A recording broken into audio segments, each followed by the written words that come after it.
Nous sommes le mardi 23 octobre 2018 et fidèles téléspectateurs, partout où vous nous regardez, bonsoir et bienvenue dans votre édition d'information.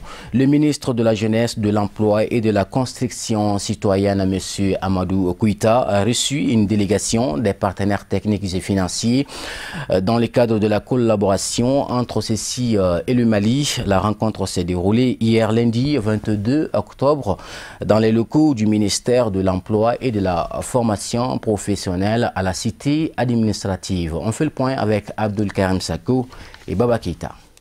Cette brève rencontre entre le ministre Koïta et le PTF, partenaires techniques et financiers, s'est déroulée dans un climat serein et détendu. Au menu des échanges, il a été question notamment de la coopération bilatérale, de l'emploi et de la formation professionnelle des jeunes à un moment où le marché du travail devient de plus en plus exigeant en termes de ressources humaines de qualité. Mettant l'accent sur le potentiel du Mali, les partenaires techniques et financiers étaient donc venus réitérer leur disponibilité à travailler avec le gouvernement du Mali dans un partenariat gagnant-gagnant. Nous avons pris maintenant le flambeau pour un groupe stratégique qui se veut un partenaire de confiance et fiable pour le Mali.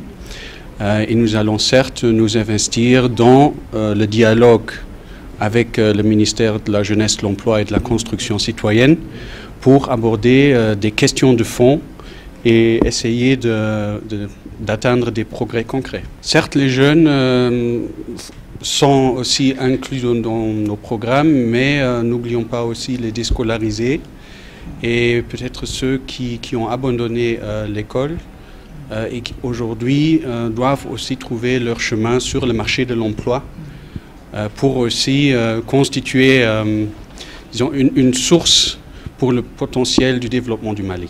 Se disant heureux de cette marque de confiance renouvelée aux plus hautes autorités du Mali, le ministre de la Jeunesse, de l'Emploi et de la Construction citoyenne dira que la formation et l'emploi des jeunes demeurent au centre des préoccupations du chef de l'État qui a dédié son deuxième quinquennat à la jeunesse. Aujourd'hui, une bonne formation professionnelle ouvre des perspectives d'emploi. Voilà pourquoi nous avons décidé d'échanger avec les partenaires techniques et financiers conformément à l'axe 3 du programme présidentiel qui est la promotion du capital humain dans une inclusion sociale afin de former nos jeunes et adapter la formation à l'emploi. Donc ils nous ont toujours accompagnés et aujourd'hui ils réaffirment encore toute l'importance de la formation professionnelle dans le programme gouvernemental. Et leur réitérer également notre engagement à travailler avec eux pour que les questions d'emploi des jeunes, d'insertion socio-économique des jeunes, d'employabilité des jeunes trouvent leur formation, leur solution plutôt dans une certaine adéquation emploi et formation. Donc nous avons été rassurés par l'engagement de nos partenaires techniques et financiers. Nous saluons d'abord tous ceux qui sont en train de faire. Comme vous le savez, nous devons lancer dans quelques jours la formation de 595 jeunes à travers l'Agence française de développement. Nous devons construire 2 centres de formation à Markala et à Sikasso. Nous sommes en train de travailler avec la coopération suisse. Nous sommes en train de travailler avec la coopération luxembourgeoise pour rendre opérationnelles les écoles professionnelles déjà construites. Donc la formation professionnelle est aujourd'hui au cœur des préoccupations. Le développement du capital humain est la solution à l'emploi des jeunes et à l'insertion socio-professionnelle des jeunes. Rappelons que le ministre de la Jeunesse, de l'Emploi et de la Construction citoyenne et les partenaires techniques et financiers devraient se rencontrer chaque mois pour faire le point sur l'évolution des engagements. Autre actualité du jour, si l'année compte 12 mois, le mois d'octobre se distingue des autres par son caractère de solidarité. C'est dans ces cadres que le président du mouvement pour l'Union des Maliens, MUM, Cheikh Harouna Sankaré, a procédé à une importante remise de dons à des personnes démunies. Ce don était composé de 200 sacs de riz pour une valeur totale de 4 millions de francs CFA. C'était bien sûr au siège à Yirimadio en commune 6 du district de Bamako. Reportage signé Mamadou Ben Chérif Soumanou et Foussine Keita. La directrice n'a pas caché sa joie devant ce geste de solidarité du donateur, tout en ajoutant que le choix porté sur Harouna Sankaré se justifie à travers ses multiples œuvres humanitaires au quotidien. La joie et puis voyons tous ces démunis, des femmes veuves, des mères, des femmes mères de triplés. C'est vrai que c'est plaisant de les servir, c'est aussi vrai qu'on a des soucis parce que la pauvreté existent.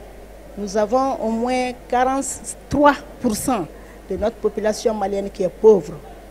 Répartis en extrême pauvreté, ils sont environ 27%.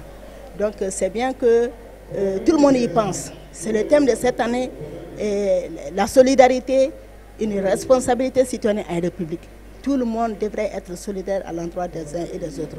Donc nous nous réjouissons ce soir du geste du président Aruna Sankaré à l'endroit de 200 mélanges pauvres.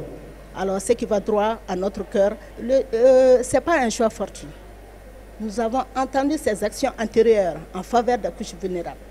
Donc les choses, ça se dit, ça se voit, les paroles s'en vont, les gestes, on les fait aujourd'hui, mais c'est inscrit dans certains cœurs. Donc c'est comme ça que nous avons appris qu'il y a un bienfaiseur et nous l'avons identifié parmi tant d'autres. Voilà, le choix est simple, c'est comme ça. Après avoir rendu un vibrant hommage au parrain national du mois d'octobre de l'année écoulée, à savoir le guide spirituel des Amsar, Ousmane Chérif Madane Haïdara, le donateur a exprimé que la solidarité devrait se tendre au-delà du mois d'octobre, avant d'ajouter que c'est l'un des objectifs du MEM qui travaille à rendre service aux couches les plus vulnérables de notre société. Nous sommes dans le mois de la solidarité, le mois d'octobre. L'année dernière, c'était notre guide, Asser Chérif Ousmane Madane Haïdara, qui était le parrain national. Et nous profitons sur vos antennes pour le remercier et le féliciter donc, pour les actions nobles qu'il a pu accomplir durant son parrainage en 2017. Donc cette année, Bamako, la direction régionale de Bamako a décidé d'accorder le parrainage régional à ma modeste personne. Je suis le parrain régional du district de Bamako et parrain régional de la région de Mopti. Donc vous voyez quel honneur pour nous. C'est à travers ces parrainages que nous avons décidé aujourd'hui de distribuer 200 sacs de riz à des personnes démunies. Le jeudi prochain, nous allons continuer ces activités humanitaires, donc vous êtes invités. Et le week-end prochain, nous serons dans la région de Mopti. Donc durant tous ces mois, Inch'Allah, le MIM va contribuer à la bonne réussite de ce mois de la solidarité. Je profite de l'occasion pour remercier les plus hautes autorités de notre pays d'avoir organisé ce mois de la solidarité. Ce mois de la solidarité doit être tous les jours, partout au Mali, à l'intérieur et à l'extérieur du Mali. C'est ce que notre pays a besoin de ça. Notre pays a besoin d'entraide. Le pardon, l'entraide et l'entente entre les filles et les fils du Mali. Rappelons qu'en plus d'être le parrain du district de Bamako, Cheikh Aruna Sankaré est aussi le parrain de la région de Mopti. Pour apporter sa pierre à la valorisation du football malien, la famille Silla Bouzoula en commune 2 du district de Bamako organise une compétition de football dénommée Coupe Moustapha Silla à première édition. Pour éclairer les amateurs du ballon rond de la compétition, un point de presse a été animé dans la dite famille le dimanche 21 octobre. Compte rendu signé Samara Sanogo, Abdoulaye Sogodogo. Le sport est un véritable facteur de cohésion sociale d'une part et d'autre part, il contribue également à la croissance de la santé humaine. C'est fort de cette conviction que Moustapha Silla, de la famille Silla de Bouzoula, résident en République démocratique du Congo, a décidé d'apporter sa contribution au développement du football malien. Aujourd'hui, c'est vraiment le lieu de remercier tout le monde.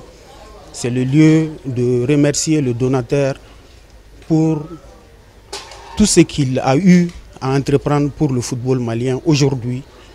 Et c'est le lieu aujourd'hui de demander vraiment le dépassement de soi qu'il a fait, le respect de l'autre, le respect de soi, le respect du sport malien qu'il a eu pour le football malien aujourd'hui. Aujourd'hui, le donateur, on ne peut que le remercier.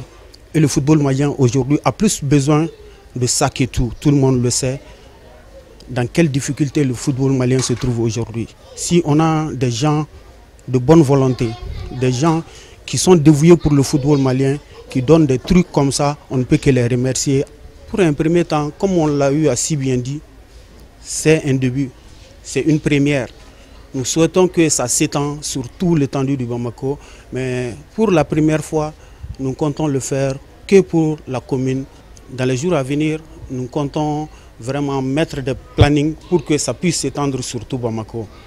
Pour la famille du donateur, c'est tout un honneur pour l'ensemble des membres de participer à des actes du genre qui pèsent beaucoup dans la balance de la réconciliation et de la paix. Ils ont par ailleurs invité toutes les équipes qui prendront part à ces tournois à faire preuve de fair play.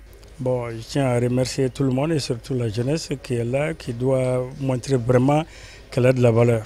C'est ça l'important dans ce genre de compétition. Ce n'est pas pour gagner de l'argent, mais il s'agit aux jeunes seulement de faire valoir leur jeunesse. Ils sont jeunes et ils doivent faire valoir leur jeunesse. Et ce n'est que dans la compétition qu'on peut faire valoir sa jeunesse, sa force et sa vigueur et sa vitalité. Et je crois que je remercie d'ailleurs les donateurs pour avoir songé et à penser à la jeunesse dans son action de tous les jours. Retenons que tous les matchs de cette première édition de la Coupe Moustapha Sylla se joueront au terrain communément appelé la poussière rouge de Bozola. L'actualité sur la scène internationale, quelques semaines après la mort du journaliste saoudien Jamal Khashoggi au consulat d'Arabie Saoudite à Istanbul, le président turc Recep Tayyip Erdogan parle d'un crime politique et planifié ce mardi 23 octobre dans une déclaration très attendue devant le Parlement. Suivant ces dossiers développés par Hamadou Diallo.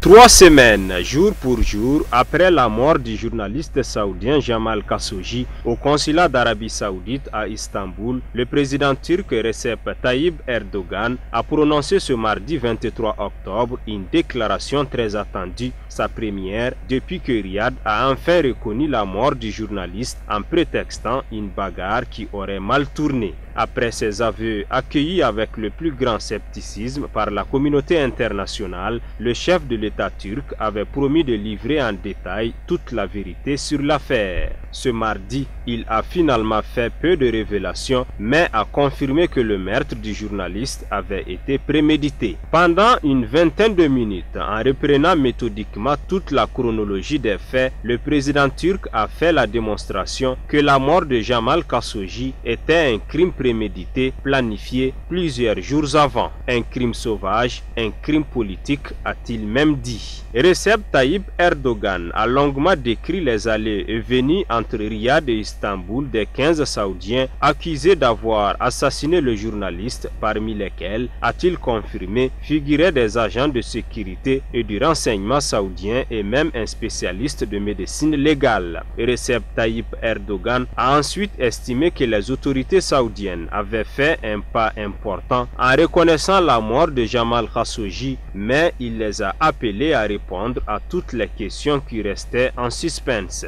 Parmi elles, de qui ces 15 Saoudiennes ont-ils reçu l'ordre de tuer Jamal Khashoggi, ou encore pourquoi, si sa mort est accidentelle, n'a-t-on pas encore retrouvé le corps de Jamal Khashoggi? En clair, le président turc n'est pas allé jusqu'à pointer un doigt accusateur vers le régime saoudien, mais il a adressé à Riyad toutes les questions embarrassantes qui suffisent à mettre en doute de manière implacable la version officielle des faits. Une façon de continuer à temporiser et de dire aux Saoudiens « la balle est dans votre camp ». Voilà, transition toute trouvée pour brosser le reste de l'actualité sur la scène internationale. C'est en bref et en image, en tout cas avec Amadou Kamara.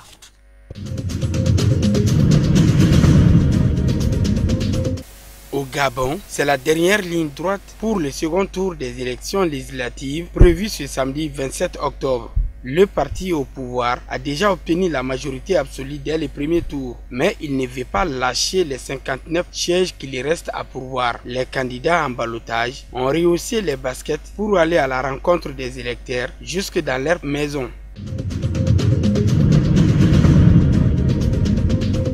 En Éthiopie, les deux camps étaient réunis dimanche à Asmara, la capitale de l'Érythrée, pour mettre fin à un conflit qui a duré plus de 30 ans. L'ONLF se battait pour l'autodétermination du peuple somali dans la région de l'Est l'Ougandène, région de l'Est de l'Éthiopie. Dans cet accord unique, en 34 ans de conflit, les deux parties s'engagent à cesser toute hostilité. L'ONLF, l'un des plus anciens groupes rebelles d'Éthiopie, promet de poursuivre ses objectifs politiques par des moyens pacifiques.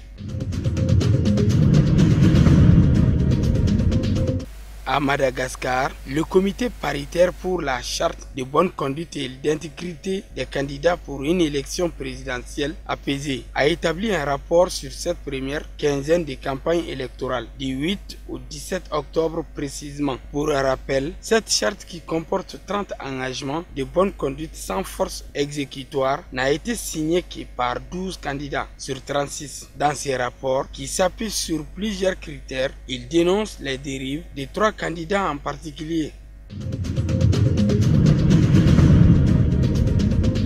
Des milliers de personnes ont manifesté dimanche à Bissau contre le manque de transparence dans les recensements électoraux à l'approche des législatives du 18 novembre. La marche, à l'appel d'une vingtaine de partis d'opposition, s'est déroulée dans un quartier au centre de Bissau, au siège du gouvernement, sur la route de l'aéroport, sur une quinzaine de kilomètres. Elle a été encadrée sans incident par la police. Le recensement électoral en Guinée-Bissau a commencé le 20 septembre et devrait durer jusqu'au 20 octobre.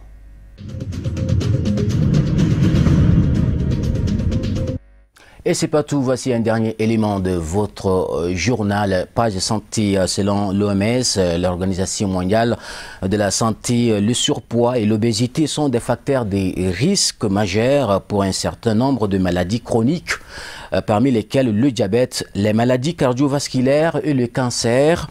L'obésité se fait de plus en plus pesante dans les foyers des pays en voie de développement en raison de certaines habitudes alimentaires importées justement de l'Occident qui connaît bien sûr un taux plus élevé de personnes dites obèses. Aujourd'hui, les carnets santé se penchent sur cette maladie avec Tata Touré et Baba Keïta.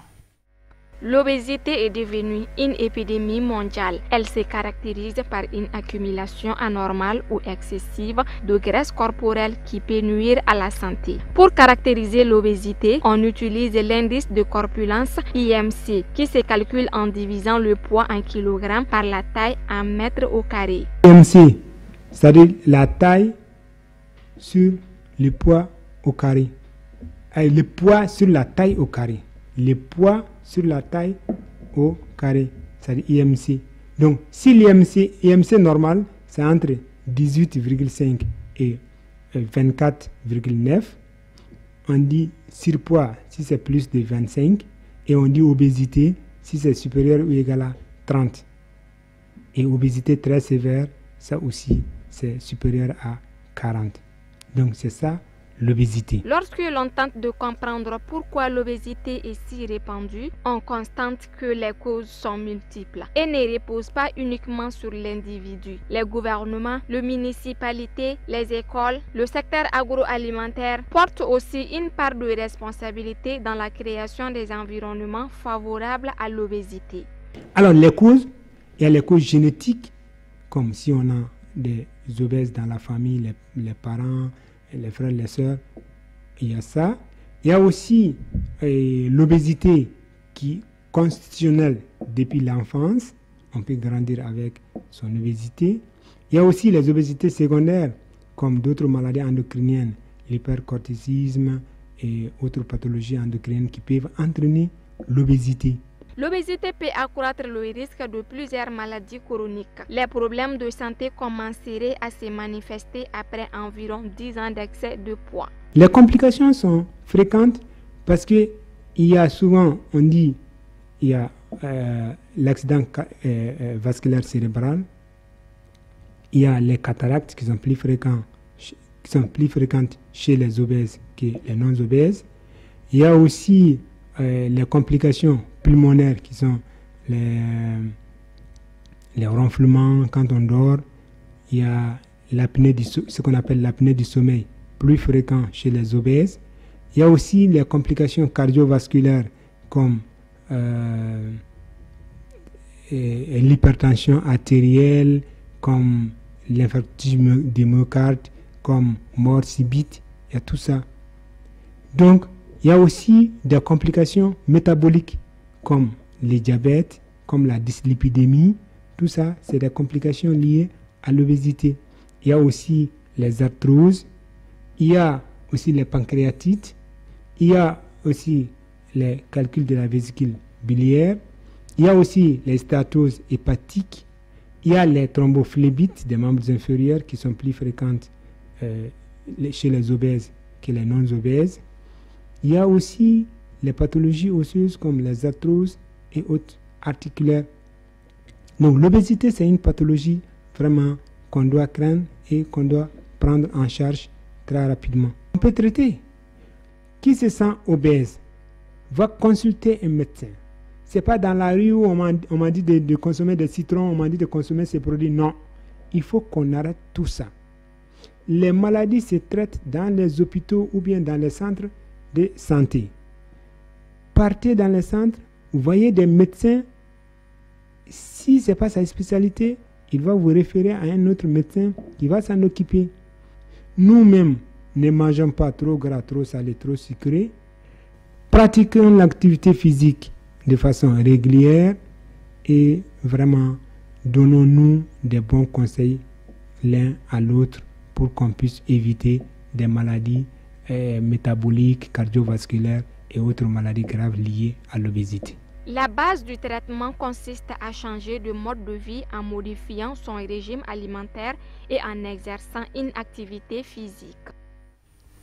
Voilà, c'est ainsi que se termine votre journal de ce mardi 23 octobre 2018. Ne quittez pas, juste d'un moment à l'autre, vous retrouverez Ousmane Sogoré pour le journal en langue nationale de Manankan. Quant à moi, je vous retrouve demain avec le même plaisir. Bonne soirée.